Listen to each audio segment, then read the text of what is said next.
श्री साईनाथ महाराज ने एक बार कहा था कि मैं अपने भक्त को 7 समुद्र पार से भी खींचकर अपने पास ले आता हूं। यह शब्द बाबा ने ऐसे ही नहीं कहे थे, बल्कि इसके पीछे छिपा था श्री साईं बाबा और उनके भक्तों के बीच का गहरा ऋणानुबंध। ऐसे ही कुछ भक्तों में से एक है श्री नाना साहेब चांदोरकर जी, जिनको बाबा ने स्वयं अपने पास कई बार बुलवाया और कहा कि नाना, इतने सारे लोग हैं, मैं सबको तो नहीं बुलाता। तुम्हारा मुझसे जन्मों का संबंध है, जिसकी वजह से मैं तुम्हें बार बार बुलाता हूं। यही है ऋणानुबंध। आइए सुनते हैं ऐसे ही कुछ भाव संबंधों की कहानी हमारी इस कड़ी ऋणानुबंध में। जय श्री साईं। सभी साईं भक्तों को मेरा प्रणाम। आज हम आपको लेकर आए हैं श्री साईं बाबा के परम भक्तों में से श्री नाना साहेब चांदोरकर जी, इनके परिवार में।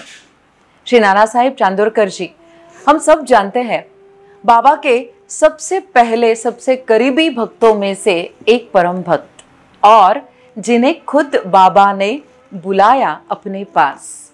तो ऐसे श्री नाना साहेब चांदोरकर जी, इनके वंशज हैं। तो चलिए मैं आपसे मिलाती हूँ। यह है श्रीमती नीलाताई जी।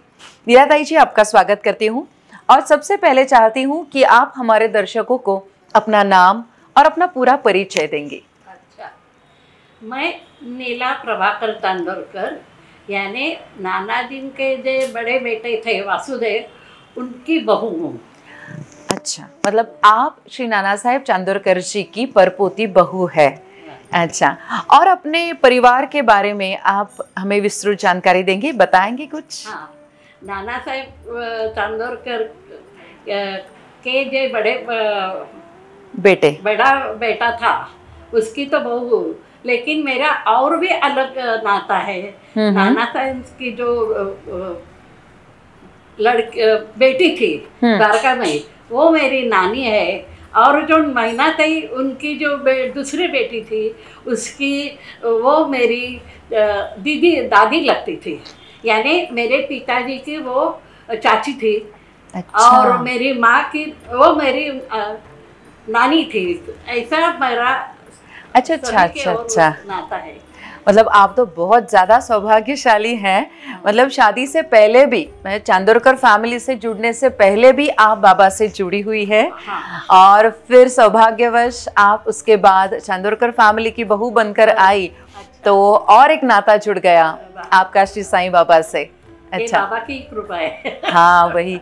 तो क्या आप हमें बता सकते हैं कि श्री नाना साहेब चांदोरकर जी और बाबा, इनकी पहली भेंट कहाँ हुई, वो कैसी हुई, क्या जानते हैं आप ये इस बारे में? नहीं, जब नाना साहेब नगर में थे, अच्छा, और 1892 की बात है, तब बाबा ने उनको कुलकर्णी नाम के एक आदमी को, नाना जी को यहाँ भेजा और बताया, नाना को बोल दो मैंने बुलाया है।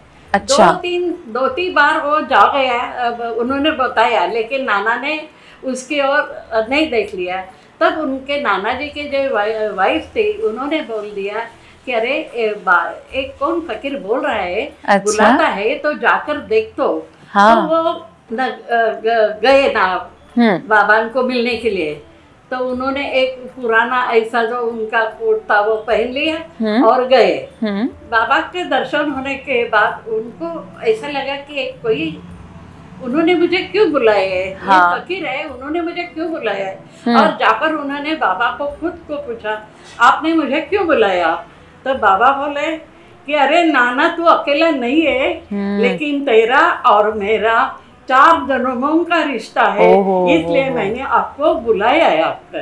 और जब उनको ऐसा लगा कि अरे एक उनको कुछ ना कुछ देना चाहिए, तो उन्होंने अपने जेब में हाथ डाली, तो उनको एक ऐसी पुड़ी मिली, इसमें बादाम और खड़ी शक्कर थी। अच्छा। बाबा के यहाँ 20-25 लोग थे, और उस पुड़ी में खाली 4-5 बादाम और थोड़ी खजूर, लेकिन बाबा ने सभी को वो प्रसाद बांट दिया। तो नाना को पहले ही उस आश्चर्य हुआ कि इतना छोटा प्रसाद सभी को कैसा बाबा ने भेजा।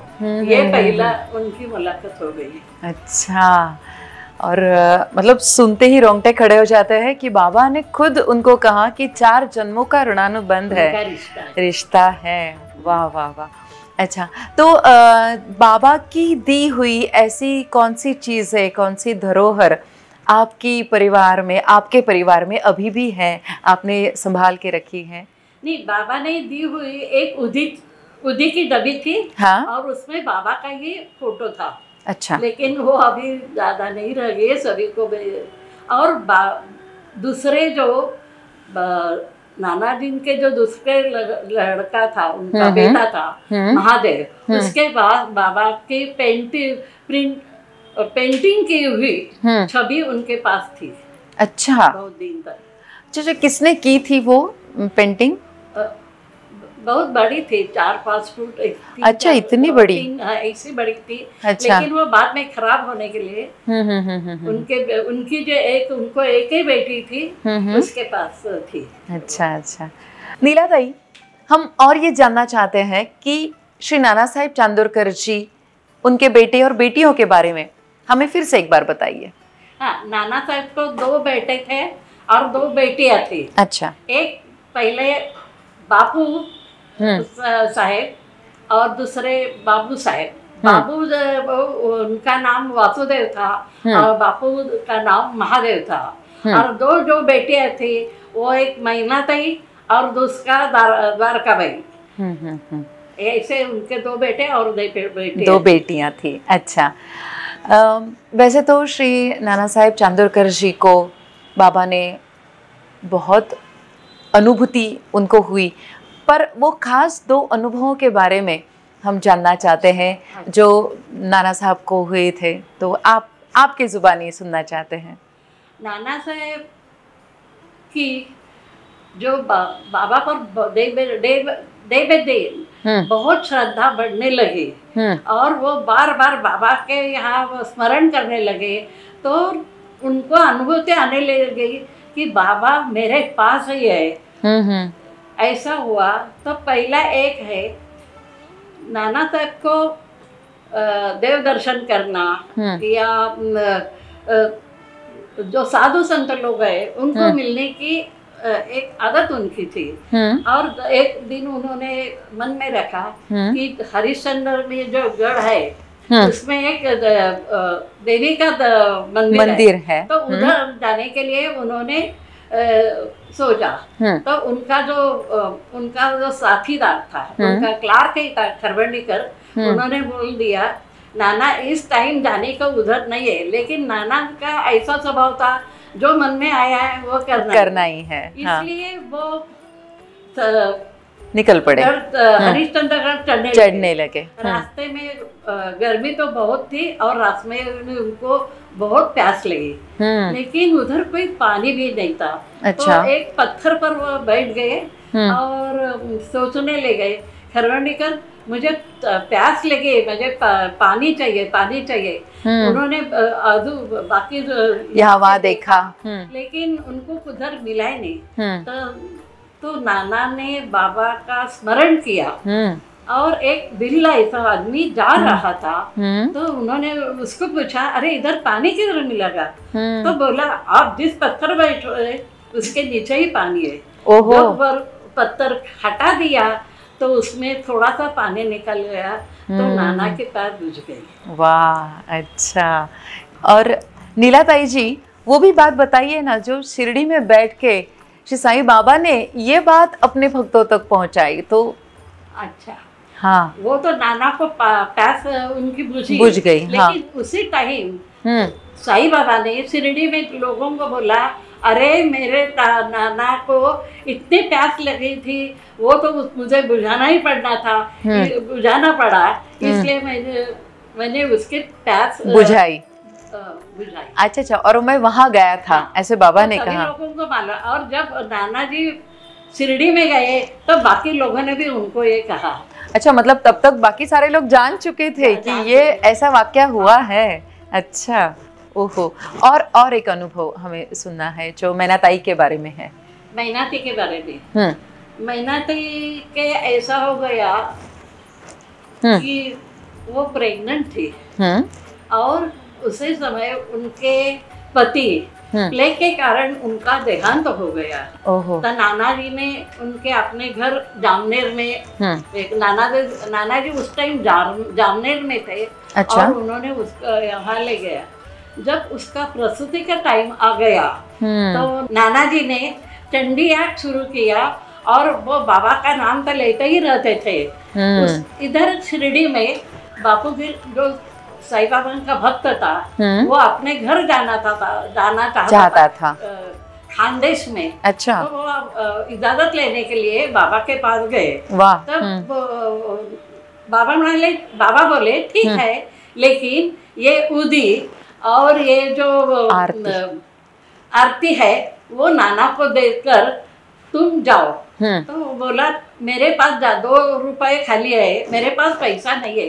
बाबा म्हणाले चिंता मत करो। तो उन्होंने क्या, और जो रेलवे का टिकट 1 रुपया 14 आना था। अच्छा। तो बाबा म्हणाले कुछ मत चिंता करो, तुम जाओ। जब वो जलगांव गए और देखने लगे तो एक आदमी घोड़ा टांगे वाला उधर आकर उनका नाम से ही पुकार रहा था। तो उनको लगा कि बाबा नाना जी ने भेजा होगा, क्योंकि जलगांव और जामनेर का अंतर कम से कम 40 किलोमीटर दूर है।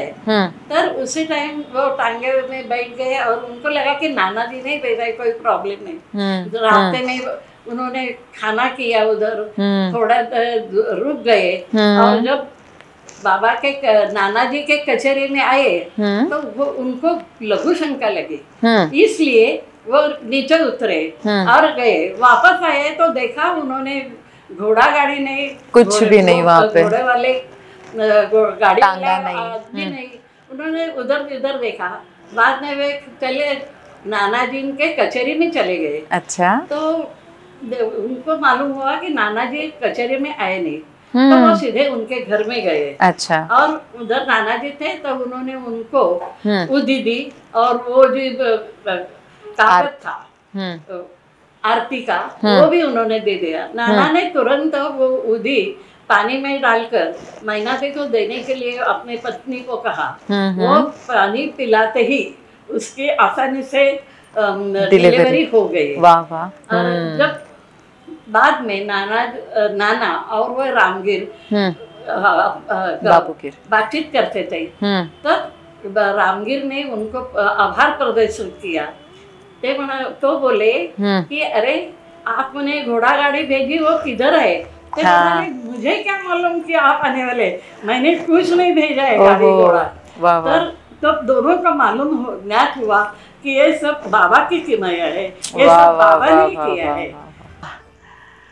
क्या अनुभूति बताई आपने नीला ताई। जैसे हम सब जानते हैं कि म्हालसा पति जी के अलावा कोई और हिम्मत नहीं करता था बाबा को टीका लगाने की, पर बाबा के मस्तक पे टीका लगाने का श्रेय, पहली बार टीका लगाने का श्रेय भी हमारे परिवार में ही जाता है। तो वो कैसे हुआ? वो क्या है, नाना जी के जो छोटा बेटा था उस महादेव, यानी उसे बापू नाम से बोलते थे। तब वो छोटे थे और उन्होंने एक दिन बाबा के पास गए और उधर का जो गंध था उसका टिक्का बाबा को लगा दिया। अच्छा।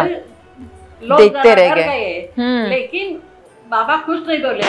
उस दिन से बाबा को लोग गंध लगाने, टीका लगाने के शुरुआत करके।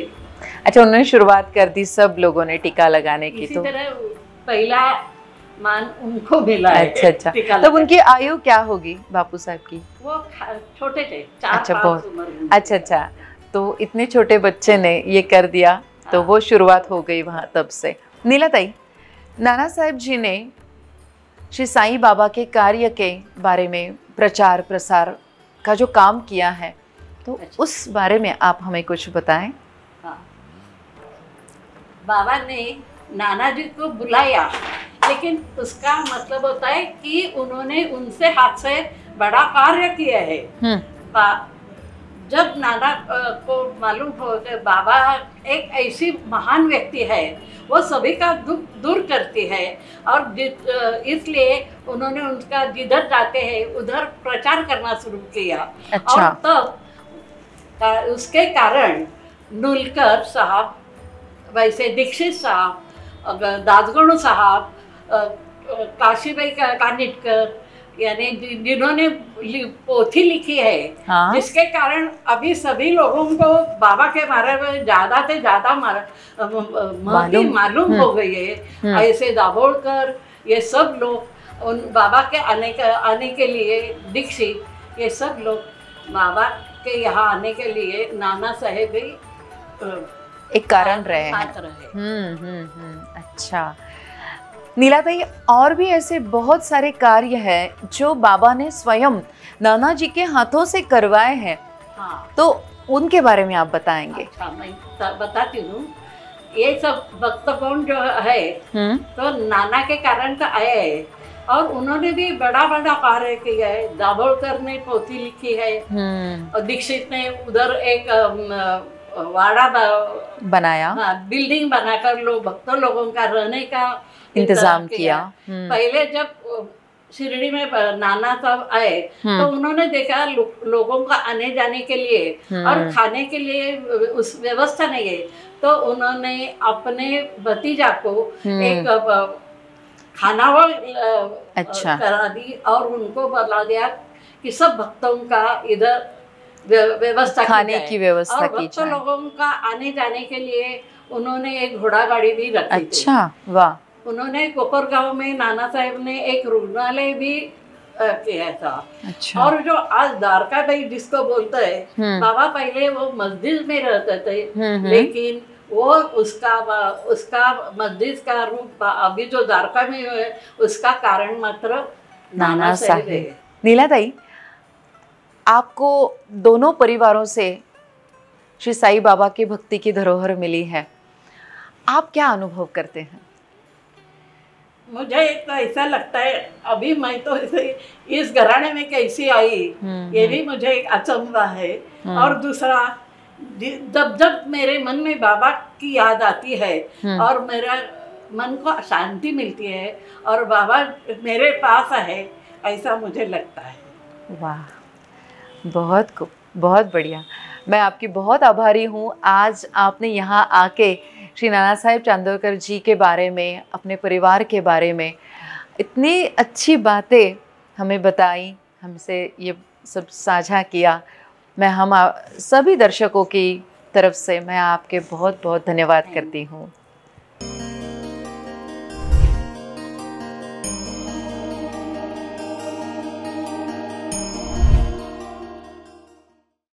जय श्री साईं। अभी हमने नीलाताई से विस्तृत जानकारी पाई, बहुत अच्छी बातें साझा की उन्होंने। अभी हम बात करेंगे उनके बेटे श्री आदित्य चांदोरकर जी से। स्वागत है आपका।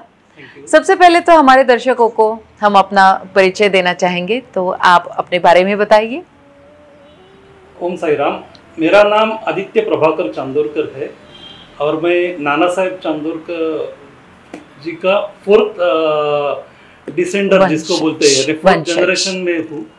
नाना साहब के जो सबसे बड़े बेटे थे बाबूराव, उनका बेटा था प्रभाकर चांदोरकर, मजला बेटा प्रभाकर चांदोरकर, उनका मैं एक अकेला बेटा हूँ आदित्य चांदोरकर। और मेरी एक बहन है सुषमा, वो फिलहाल शादी होके यहाँ पे पुणे में ही रहती है, लेकिन यहाँ पे मौजूद। अच्छा, मतलब you are the 4th generation of Shri Nana Saheb Chandorkar जी।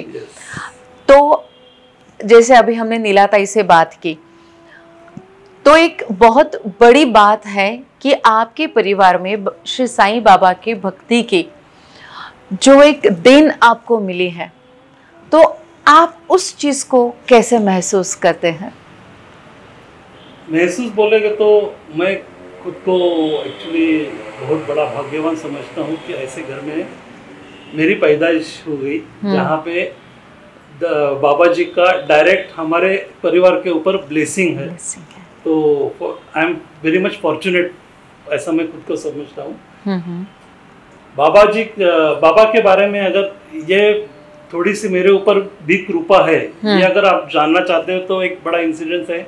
जरूर। मैं जब 10th पास हुआ था, अच्छा, तो 10th पास होने के बाद मेरे जो माँ के पिताजी है, जिसको हम दादा बोलते हैं, तो वो कुवड़ेकर परिवार से जो है, कुवड़ेकर परिवार मतलब नाना साहेब चांदोरकर की जो 2 बेटी थी, एक गई थी पेंडारकर जी के घर में और दूसरी गई थी कुवड़ेकर जी के घर। ओके। तो मेरे माँ का मैके का नाम कुवड़ेकर है, तो मेरे जो दादा नाना जी थे, माँ के पिताजी, तो 10th होने के बाद उन्होंने मुझे 2 चांदी के बाबा की खड़ावा दी।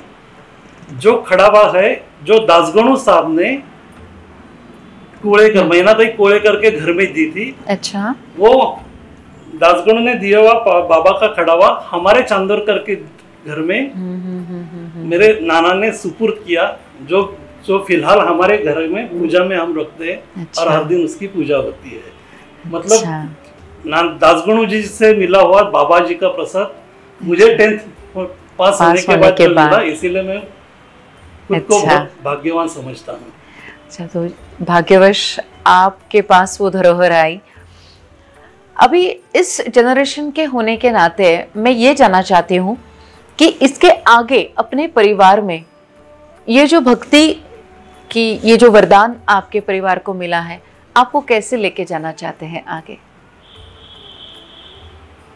भक्ति जो है वो हर एक अपनी तरह से करना चाहिए। कोई करके मैं मतलब एज अ पिताजी मैं मेरे डॉटर को बोलूंगा, अरे तुम ऐसा करो, इतना टाइम पूजा करो, इतना टाइम, इतना समय इसके लिए तुम दे दो, तो मेरा वो खुद मानेगी या उसके ऊपर डिपेंडेंट रहता है। वह जैसे कि मेरा भी है कि मेरे पिताजी जो थे वो बाबा का मतलब आफ्टर हिज रिटायरमेंट वो बाबा का बहुत सारा काम करते थे, मतलब कार्य करते थे, कहाँ लोगों के इसमें जाते थे, या उनका एटलीस्ट 2 या 3 घंटा वो मंदिर में बिताते थे या पूजा में देते थे।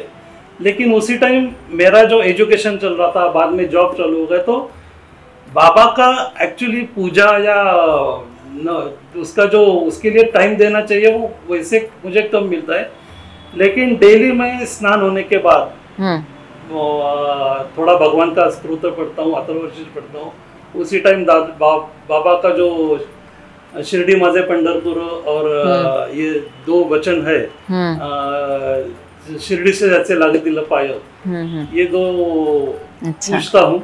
और बाकी आरती हमारे मैं जब छोटा था तो हर गुरुवार में हम गुरुवार के टाइम हमारे घर में आरती होती थी। काफी सारे, हम पहले वाड़े में रहते थे, वाड़ा मतलब चौल जैसा रहता है, काफी सारे घर उसमें रहते हैं। अभी फिलहाल अपार्टमेंट हो गए, तो वाड़े में हमारे इधर जो बाकी मकान के लोग थे वो भी आके आरती करते थे। तो मुझे सब बाबा की आरतियां आती है, लेकिन कोरस के साथ में, मतलब अच्छा, नहीं आता है। अच्छा, तो मेरे बेटियों को भी मैं वही बोलता हूँ कि बाबा की अपने घर पे ऊपर कृपा दृष्टि है, तो तुम वो पेज से मेंटेन करो, और कहाँ पे तो भगवान है, वो अपने के लिए जब हम तकलीफ में रहेंगे तो अपने को मार्ग दिखाएंगे। वो एक शक्ति है, वो शक्ति है। अच्छा, मतलब घर में जो नेक्स्ट जनरेशन है, जैसे मतलब नाना साहेब चांदोरकर जी की 5th जनरेशन, तो उनसे ये सब बातें होती रहती हैं, आप उनको बताते हैं कि ये क्या धरोहर है हमारे परिवार में आई, जैसे नीलाताई अभी इसके बारे में बता रही थी, तो ये बातें मतलब होती हैं। एक्चुअली उनके तरफ से कुछ गलत काम ना हो जाए या गलत कदम ना उठना चाहिए करके हम अपने तरफ से उनको बता देते हैं कि भाई अपने घर में ऐसी श्रेष्ठ परंपरा है, तो वो परंपरा तुम मेंटेन करना चाहिए करके छोटे छोटे चीज में हम से उनको बता देते हैं। क्योंकि सिर्फ बाबा की भक्ति करना ही नहीं है, पर उनकी जो शिक्षाएं हैं, उनकी जो सीख है, वो जो मानते थे, जिसके कारण उन्होंने सबको एक डोर में बांधा है, आणि नित्यमी जीवंता है, असं ये जो बाबा कहते थे, तो वो अनुभूति क्या आप लेते हैं, आपको लगता है? एक्चुअली बाबा की कृपा दृष्टि से फिलहाल मुझे ऐसे कुछ बहुत तकलीफ से जाना ही नहीं पड़ा है। अच्छा, यही मतलब वो है ही एग्जाम्पल है कि ऐसा कुछ फॉर्चुनेटली मेरे ऊपर ऐसा कुछ आया नहीं अभी तक, और हम जो है अच्छा चल रहा है। अच्छा। तो द मेन इंडिकेशन यस, कि बाबा की कृपा दृष्टि हम पे है। मतलब आप वंशज तो है ही, मतलब डायरेक्टली आप वंशज है उनके परम भक्तों के, बट आप वो सीख जो बाबा ने दी है उसके भी पाइक और वंशज हो, ये हम सब कहते हैं। तो आपकी नेक्स्ट जनरेशन, उनके आगे की जनरेशन, उनके आगे की जनरेशन, उन तक ये बात पहुंचे, है ना? आप मानते हैं ऐसा पहुंचनी चाहिए? और आपका ये हम लेके इसके लिए और कोशिश भी करेंगे।